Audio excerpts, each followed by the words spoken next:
Good evening, everyone. I'm Faith Washington, and I'm here with Miss Saidas. How are you tonight? I am good. Just so happy to be here, being a part of the youth retreat. You guys are building up your bodies, and I'm excited to see what you guys do. So tonight we're going to be talking about transitioning to high school. So moving into our first point on the high school application process. So how many people are needed in this decision? So your opinion is extremely important in the high school application process, but you also will need your parents, your classroom teachers, your principals, and your guidance counselor. If you are in charter or private school, your principal will really be a part of pushing your application through. Right. So how long is the process? So the process normally starts in the second or third week of September and goes all the way until like the first week of November. During that time, you will experience the high school fair. You will be able to do some meet and greets at your schools for open houses for the potential schools you would like to go to.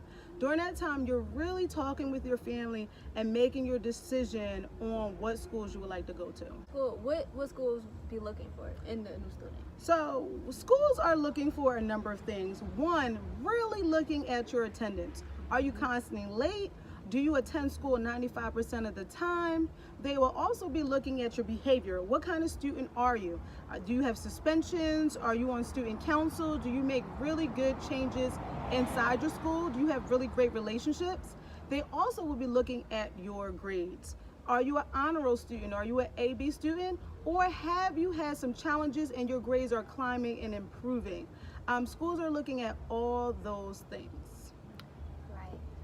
So how many schools can you pick? So you can select 5 schools. If you are going to a public school or thinking about a public school, the high school application is for public schools only.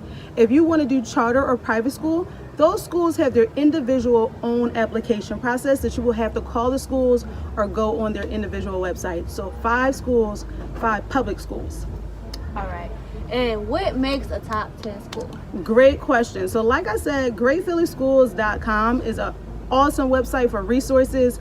When you go on that website, again, greatphillyschools.com, not org.com, when you go on that website, you can select high schools, and there are 131 schools will come up.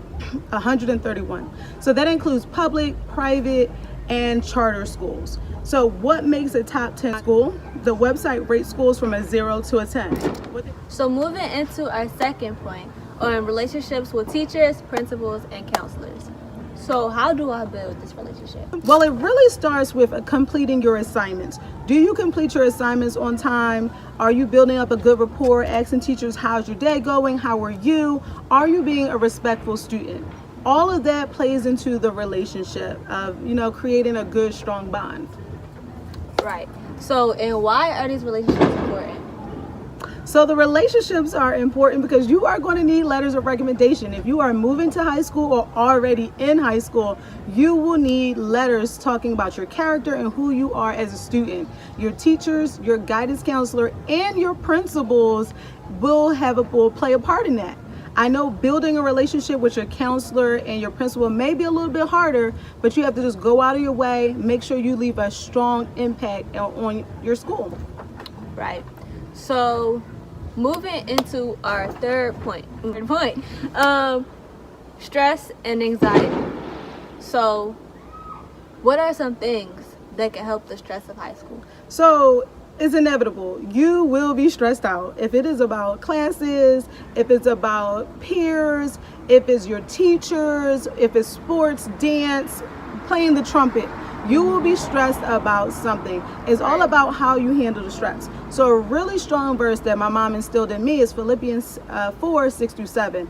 Be anxious for nothing, but in all things, prayer and supplication, give thanks to the Father. So even now as an adult, if I'm waiting for something or I'm anxious about something, I repeat that verse to me. That's a power verse. Find your power verse, write it in your notebook, put it on the inside of your book bag, write it on your bedroom wall, but find verses that build you up during that time. Other things you can do is download the app Headspace or Calm. Those are 2 apps that I use that you can do affirmations in the morning, you could do them when it's late at night, or you can listen to the calming sounds during the course of the day. I will also say, talk to your family and friends. No one knows you're stressed unless you tell them. So look for opportunities to open up to the people that are the closest to you. people that can help you and talk to you about your stress. The last point is going to sound a little weird, but I would say join an activity, join a club, or do things you love. So if you love to paint, you love to sing, you love to dance, you love to play sports, make sure you're doing that, because you'll start teaming up with other young people and you'll find out how are they dealing with stress, and you'll be able to have a calmer life by building good relationships. Right. So what are some good sleep habits that we should have? Great question. When I talk to tons of young people and I ask them about what are you doing in positive or for your positive mental health, people say, oh, I sleep. Wrong answer. No. I'm actually going to turn and just ask you a question. What is a nap? How long is a nap? 15-20 minutes. Okay. So great answer. 15 to 20 minutes is a nap.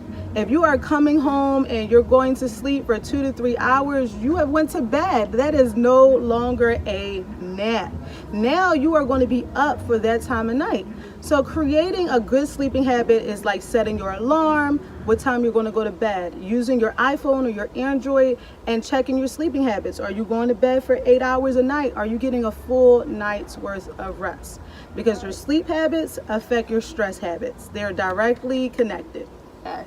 So moving into our last point, questions for you. All right, so I have just some quick advice for moving on to high school and adapting to that life. The first thing is make sure you have goals. You should always set short-term goals and long-term goals. Short-term goals are about 2 to 3 months. What do you want done in the course of 2 to 3 months? And even thinking about the summer, what do you want to accomplish by August? What do you want to do? And it doesn't have to be academically related. It could be learning a new dance or learning a new language or just painting more or singing more, things that bring you joy. But then you also should have long-term goals of answering the question, what do you want to be when you grow up? Write those goals down. Just like you wrote down your power verse, right next to your power verse are your goals. So every day you're looking at it, you're thinking about how are you going to achieve those goals.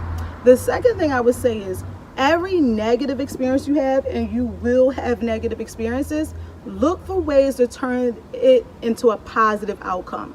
So you may fail a test. Always think about what is the lesson learned.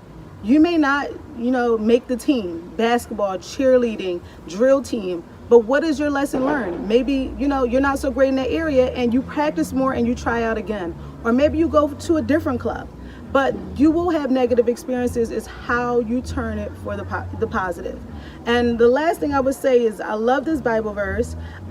With man things are impossible, but with God all things are possible. So right now you may say I can never do that.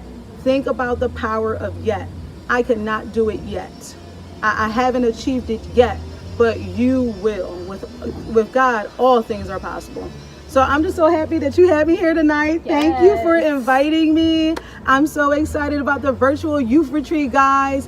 Think about those 4 points. Think about the high school application process, building good relationships with your teachers, handling stress, and creating a really good sleep habit.